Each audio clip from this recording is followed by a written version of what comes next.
তারিখটি কত ছিল আমার মনে নেই, তবে দিনটি ছিল শনিবার। আজ আমাদের পাড়াতে রক্ষাকালী পুজো।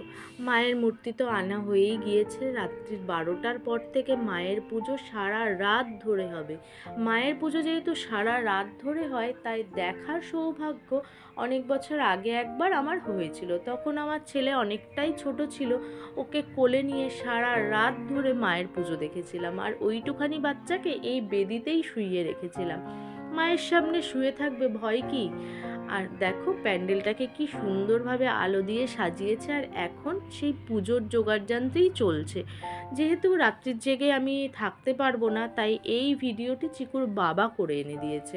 ও কিন্তু প্রত্যেক বছর রক্ষা কালী পুজোর দিন সারা রাত জাগে এবং সকালবেলা বাড়ি ফেরে। এখন মায়ের হোম হচ্ছে।